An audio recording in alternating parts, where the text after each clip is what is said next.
Hello, genealogists. This is Craig, and this is Just Genealogy. And today we're going to talk about military bounty land that awarded by states during the Revolutionary War. So what are the reasons for bounty land? Well, especially in the Revolution, they were to stimulate enlistments. Because if we didn't win the war, what didn't you get? Your bounty land. To reward military service already performed, and to promote settlement along the frontier for the purposes of defense. And we're going to have both colonial and state governments recognize that each is different. So you have to know what state you're dealing with and what the laws are in place, whether it be colony or whether it be state. And a lot of it has to do with the availability of land. There's some states who do not have bounty land in the Revolution. So in the Revolutionary War, we use it as a tool for creating support for the revolution. And basically everybody knew that if they didn't win, they weren't going to get it. I don't think that is the number one reason for winning the war, but it helps. Unfortunately, Delaware, New Jersey, New Hampshire, Rhode Island, and Vermont did not have bounty land. Vermont had its own problems because New Hampshire was claiming its land and New York was claiming its land, and it just got to be a mess. The question in the bar is, was there a 1790 census for Vermont? Vermont became a state in 1791. There was a 1790 census for Vermont. It was taken in 1791. 14th colony. Not really. 14th state. So Vermont is one of 4 countries who became states of the United States. So I already showed you Boxstruck's Revolutionary War Bounty Land Grant book. It's a book I use almost every week, if not more often than that. These are where the military reserves were at the time. You can download this map off the web very easily just by typing in military reserve 1778. And you'll see here that there are U.S. bounty lands and state tracts combined together. The biggest government lands are the U.S. Military District and the Virginia Military Reserve in Ohio, and the U.S. bounty lands for 1812 and 1816 in Illinois.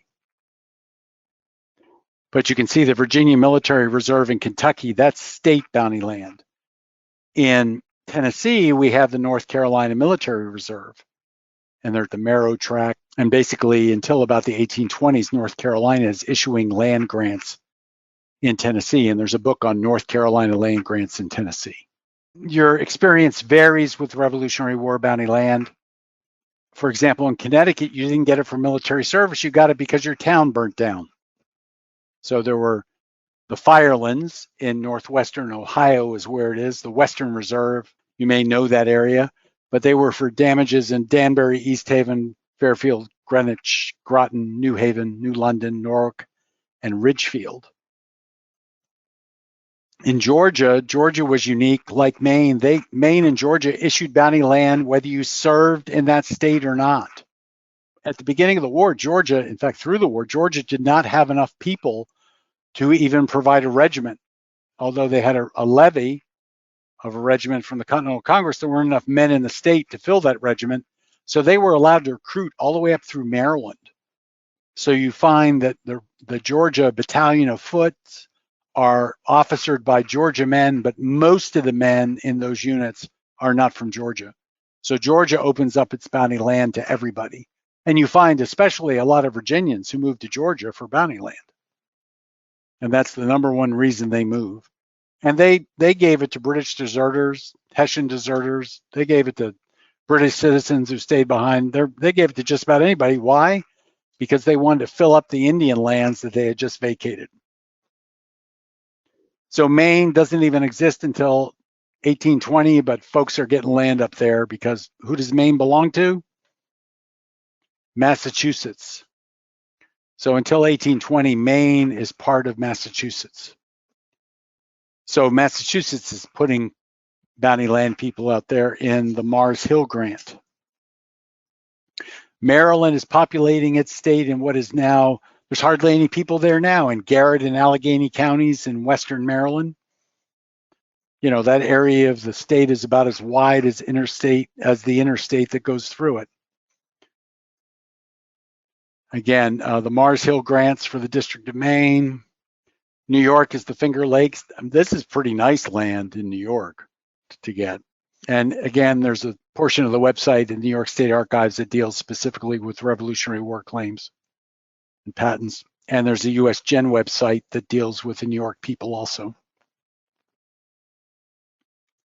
And the New York stuff is by county. And there's some maps out there that deal with New York and recognize that New York, prior to the Revolution, most of New York is Indian territory.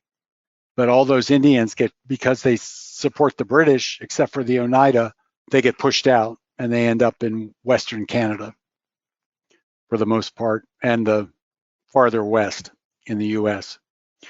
Again, there are the 2 tracts in Tennessee. Pennsylvania doesn't have bounty land. They have something called donation land. So the donation land tracts are not in Boxtrock's book on state awards, but they are on Fold 3.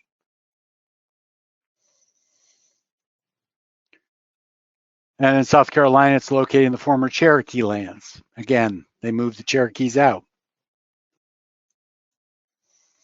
Virginia is located in the military district in Kentucky, which I showed you on the map. Today, none of the Revolutionary War bounty land grants were issued within the boundaries of Virginia or West Virginia. They're all in Kentucky. Because at that point in time, Kentucky was part of Virginia. And again, Wilson and Taylor, part 1 is the Revolutionary War. Remember, part 2 is the French and Indian War. Now, there is an additional track in Indiana on the north side of the Ohio River. It's primarily in Indiana, and that deals with Rogers Clark's regiment of Virginia troops that fought in the West during the Revolution. So since they were already there, they gave them land out there. So this has been Craig, and this has been Just Genealogy. And tomorrow we're going to talk about federal bounty land awarded Revolutionary War and beyond, all the way up until 1855. So you all have a good day, and I will see you tomorrow.